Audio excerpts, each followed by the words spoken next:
दोस्तों, आज मैं आप लोगों को प्रेजेंट टेंस के अंतर्गत हैज़ टू और हैव टू का प्रयोग सिखाऊंगा। हैज़ टू और हैव टू का प्रयोग कहाँ होता है। बिल्कुल आसान है, घबराइए मत। मैं आपको बिल्कुल इत्मीनान से पढ़ाऊंगा और इत्मीनान से बताऊंगा ताकि आप लोगों को बिल्कुल अच्छी तरह से समझ में आ जाए और आप लोगों को कहीं पे भी इसके बारे में दिक्कत ना हो। देखिए, सबसे पहला जो एग्जाम्पल लिखा है, मुझे पढ़ना है। नीचे लिखा है, पहला एग्जाम्पल है मुझे पढ़ना है। तो मुझे पढ़ना है, इसको कैसे बोलेंगे? इसे बोलेंगे I have to read. I have to read. अगर हमें ये बोलना हो मुझे पढ़ना पड़ता है तो भी हम बोलेंगे आई हैव टू रीड। बहुत ही ईजी है, बहुत सिंपल है, आई हैव टू रीड। चलिए अगला एग्जाम्पल देखते हैं। आपको काम करना पड़ता है। आपको काम करना पड़ता है। You have to work. You have to work. देखिए यहाँ पे हमने क्या किया है, सबसे पहले सब्जेक्ट आना चाहिए, तो हमने आपको इंग्लिश का सब्जेक्ट लिख दिया है यू। फिर उसके बाद हैज़ टू या हैव टू आना चाहिए, फिर हमने यू के साथ हैव टू का प्रयोग कर दिया है और उसके बाद हमने वर्ब लिख लिया है वर्क।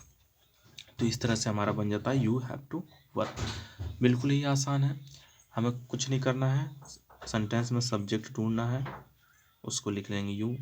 फिर हमको हैज़ टू या हैव टू की जगह में से एक को चूज करना है, तो हम चूज कैसे करेंगे? यू आया है तो यू के साथ हमको मालूम है हैव लगता है, तो यहाँ पे भी हैव टू का प्रयोग करके वर्ब लिख देंगे। देखिए दोस्तों, यहाँ पे हैज़ के साथ टू नहीं लगता, हैव के साथ नहीं टू लगता। ये दरअसल टू जो है वर्ब के साथ लगता है और वर्ब के साथ टू लग करके वर्ब को इन्फिनिटिव बना देता है। लेकिन आपको समझाने के लिए, आपको बढ़िया से समझ में आ जाए, इसलिए मैंने इसको क्या किया, हैज़ टू और हैव टू के एक साथ लिख दिया है। जबकि ये वर्ब के साथ आता है, टू वर्ब के साथ आता है और इसे हम इन्फिनिटिव कहते हैं। जब टू वर्ब के साथ आए तो उसे हम इन्फिनिटिव कहते हैं। तो देखिए दोस्तों, आगे एक एग्जाम्पल और लिखा गया है, मुझे किताब पढ़नी है। मुझे किताब पढ़नी है या मुझे किताब पढ़नी पड़ती है। पढ़नी पड़े या पढ़नी है। अगर पढ़ना है के बीच में पढ़ता लगा दे तो भी वही होगा, या पढ़ना है तो भी इंग्लिश में उसका ट्रांसलेशन बिल्कुल वैसे ही होगा। तो देखिए, मुझे किताब पढ़नी पड़ती है। I have to read book. I have to read book. अगर यहाँ पे होता मुझे किताब पढ़नी है तो भी हम उसका करते हैं I have to read book. पढ़ती नहीं होती तो भी वही सेम टू सेम वही होता है उसका ट्रांसलेशन।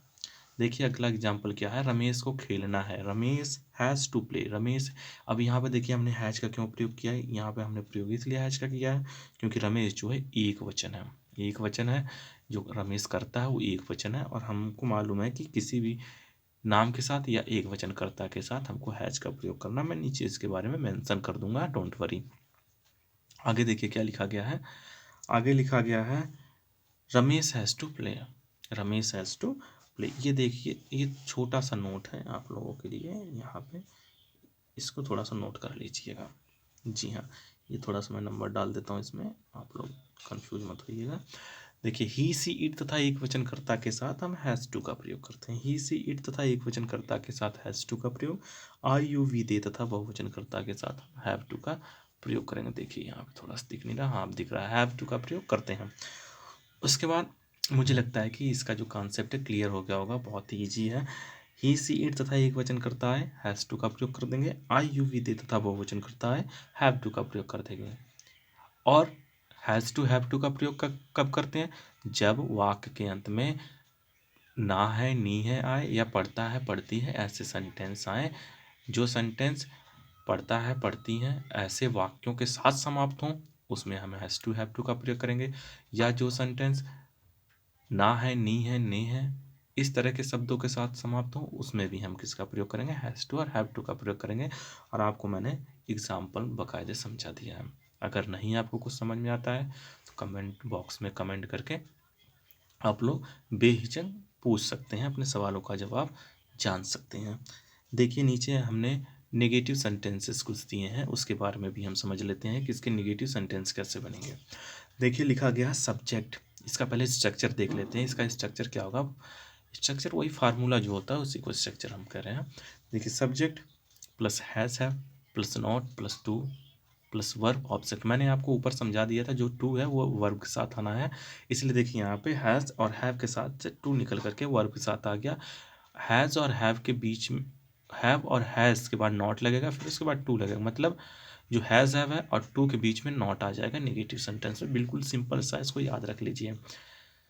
जी हाँ, देखिए पहला एग्जाम्पल क्या हमारा, जैसे मुझे स्कूल नहीं जाना है, I have not to go to school, I have not to go to school. बिल्कुल सिंपल सा, I have not to go to school, मुझे स्कूल नहीं जाना है।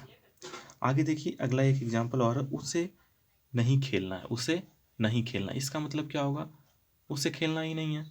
He has not to play, यहाँ पे हमने हैज़ का प्रयोग किया है, देख लीजिए यहाँ पे हैज़ का प्रयोग किया, क्योंकि ही जो है एक वचन, अभी मैंने ऊपर मेंशन कर दिया है कि ही सी इट तथा एक वचन कर्ता के साथ किसका प्रयोग करेंगे। देखिए थोड़ा सा ऊपर देखिए, यहाँ पे ऊपर लिखा है ही सी इट तथा एक वचन कर्ता के साथ हम हैज़ टू का प्रयोग करते हैं। ठीक उसी प्रकार से देखिए यहाँ पे नीचे ही के साथ हमने किसका प्रयोग किया है, ही के साथ हमने हैज़ का प्रयोग किया, और इसका सेंटेंस जो हो जाएगा he has not to play.